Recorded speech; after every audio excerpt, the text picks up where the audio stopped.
Ako po si Kabornok. Alamin natin. Kaya bago muna natin simulan ang ating episode ngayon, iniimbitahan kita na isubscribe itong ating bagong YouTube channel, Factbusters PH, dahil yung lumang channel natin ay nahack po mga kapatid. Kawawa naman tayo, no? Pero pati rin sana ang isa pa nating YouTube channel, Takasuri PH. Paki-subscribe din yan mga kababayan. Ako naman, sige.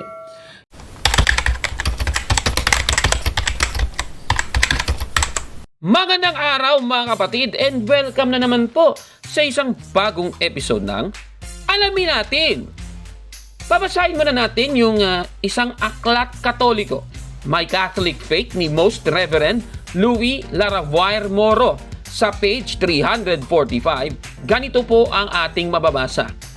Ang mga katoliko ay dapat ilibing sa isang katolikong sementeryo kung mayroon man.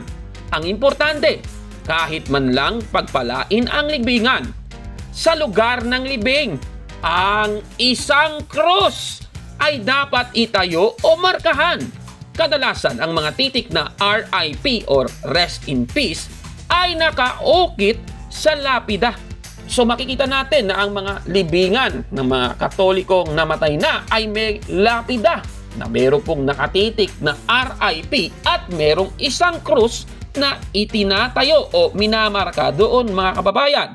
In line with that ay meron pong nagtanong sa atin mula po kay Kevin Kelly Alfeche, mula po sa ating Facebook page po ito, The Beloved Catholic. Ganito po ang kanyang tanong. Magandang araw po, Kabornok. Bakit po ba ang mga Katoliko kapag sila ay namatay, ang kanilang puntod ay may krus? Sa MCGI or Members Church of God International, may cross ba ang kanilang mga puntod kung mamamatay na sila? Salamat po sa inyong magiging sagot.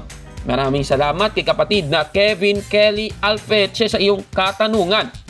So, alamin natin kung bakit po kailangang may cross ang mga puntod ng mga yumaong Katoliko. Sige, sagutin natin ang tanong na yan. Unang sagot sa tanong, dahil ang mga Katoliko ay may malaking pagkilala sa krus ni Kristo. At yan po ang ating bababasa dito pa rin sa aklat nating ginamit, My Catholic Faith, ni Most Reverend Louis Laravuair Moro sa page 393. Ganito po ang ating mababasa. Hawak ng iglesia ang tanda ng krus sa dakilang pagpipitagan at karangalan. Lahat ng ating libingan ay may taglay na tandang ito. O yan po ang ating nabasa. Ibig sabihin, mga kababayan, tayong mga Katoliko ay may malaking pagkilala sa krus ni Kristo. At yan po ang sinasabi ni Apostol Pablo sa Galacia 6:14. Ganito po ang ating mababasa. Sumalit wag nawang mangyari sa akin ang magmalaki. Ang tanging ipinagmamalaki ko ay ang krus ng ating Panginoong Jesucristo. Sa pamamagitan ng kanyang krus, ang sanlibutan ay patay na sa akin at ako'y patay na sa sanlibutan. Napakaliwanag po talaga ng ating nabasa. Sabi ni Apostol Pablo, ang tanging ipinagmamalaki ko ay ang krus ng ating Panginoong Jesucristo. Tayong mga Katoliko, tayo ay kagaya din ni Apostol Pablo na kahit na tayo ay mamamatay na, meron pa ring pagkilala sa krus ng ating Panginoong Jesucristo, mga kababayan. O pangalawang rason, pwedeng maging tanda ang krus na may nakalibing na sa parteng ito ng sementeryo, mga kapatid. Kasi kung walang marka, kawawa ka naman, kagaya ng mga Pariseo. Babasahin po natin yan sa Lucas 11:44. Ganito po ang ating mababasa. Nakakaawa kayo, sapagkat para kayong mga libingang walang palatandaan at nilalakaran lamang ng mga tao nang hindi nila nalalaman. Napakaliwanag po. Kaya kailangan ng marka, mga kapatid, o tinatawag nilang palatandaan, mga kababayan. Yan po ang sagot sa tanong ni kapatid na Kevin Kelly Alfeche. Sana maliwanag po ang ating naging sagot, mga kapatid. Pero meron pa siyang isang katanungan. Sabi niya sa MCGI, may krus ba ang kanilang mga puntod kung mamamatay na sila? Sige, pakinggan natin ang sagot sa tanong na yan mula po sa dating miyembro ng MCGI or Members Church of God International na si Brother Gabriel de Guzman. Ito, pakinggan natin yung kanyang pahayag. Ito.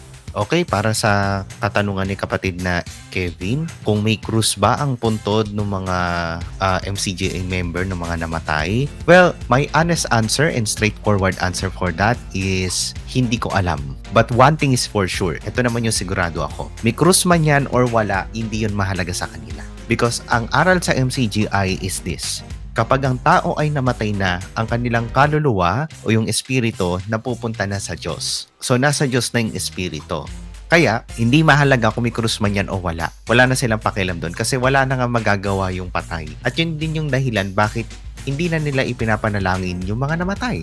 Kasi wala na nga magagawa, mga namatay, nasa Diyos na yun. So, ang dapat na ipanalangin is yung nabubuhay. Again, kung may krus man yan or wala, hindi yun mahalaga sa kanila. Hindi yun yung point ng kanilang pangangaral. But yung sinasabi ko na ito is nagkaroon din ng contradiction. Hindi man sa may paglalagay ng krus na yan or what, but yung may magagawa pa rin yung patay. Kasi recently lang, nung namatay na si Soriano, itong si Daniel Rason, nangaral siya na si Soriano daw ay ipinagdadasal sila sa Diyos. No? Sumisigaw daw si Soriano, dun daw sa dambana. Yan, doon sa may dambana. Guys, yung dambana kasi na yun na tinutukoy ko, yun yung nasa aklat ng Revelation o yung pahayag o Apokalipsis. Meron kasi doon na yung mga santo nandun sa dambana. Pagka ganoon, yun yung patunay natin na kinontradict ng MCGI yung kanilang aral mismo. Na una, na wala na daw magagawa ang patay. The mere fact na ipinagdadasal sila ni Soriano dun sa may dambana, na aral nila ha, o di may nagagawa yung taong namatay na. Diba? Next is, yung ikalawang punto natin is, sabi nila wala pa daw nakakarating sa langit. The mere fact na si Soriano ay nandun na sa dambana. Regardless kung nasa ikatlong langit yan or ikalawang langit, kahit lagyan pa natin ng ikaapat kung saan mang lupalok ng langit yan, ang point is, nasa langit pa rin si Soriano. Diba? Take note, aral ng MCG ang sinasabi ko. At pagpalagay na natin, wala sa dambana si Soriano.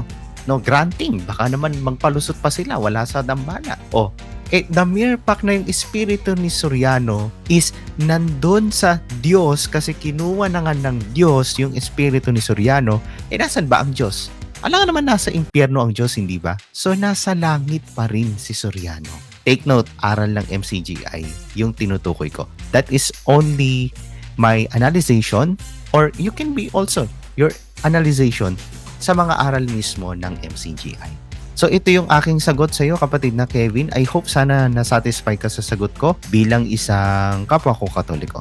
Thank you so much. Maraming salamat kay Brother Gabriel de Guzman sa iyong pahayag at sagot sa tanong ni kapatid na Kevin Kelly Alpeche. Sana po ay naging satisfied ka sa aming naging sagot. Ano pong masasabi ninyo sa ating episode ngayon? Paki-comment po sa baba, mga kapatid. At kung meron po kayong katanungan, ipadala po yan sa ating email address factbusterph@gmail.com. Pwede ding ipadala yan sa ating Facebook page, The Beloved Catholic. O di naman kaya ay pwede nyo pong i-drop yan sa ating question box doon po sa ating website, www.factbusterph.blogspot.com. O di naman kaya, i-comment nyo po ang tanong sa video na ito. Baka mabasa namin at mapili po ang inyong katanungan, mga kapatid. At kung like mo ang video na ito, paki-smash ng like button at mag-subscribe na sa ating YouTube channel, Factbusters PH. Hanggang sa susunod naman na pagsagot sa katanungan, ako po si Kaburno. At ito ang inyong Alamin Natin! Mga kapatid, magandang araw po at kapayapaan ay maghari sa ating isipan at sa ating puso. At follow and subscribe, Factbuster PH at The Beloved Catholic sa Facebook page ni Kaburnok. At abangan nyo si Kaburnok, no? Dahil marami siyang i-reveal na mga maling aral at matutunan natin ang katotohanan. Dahil ang katotohanan ay magbigay sa atin ng tunay na kalayaan. God bless! I am Catholic. I am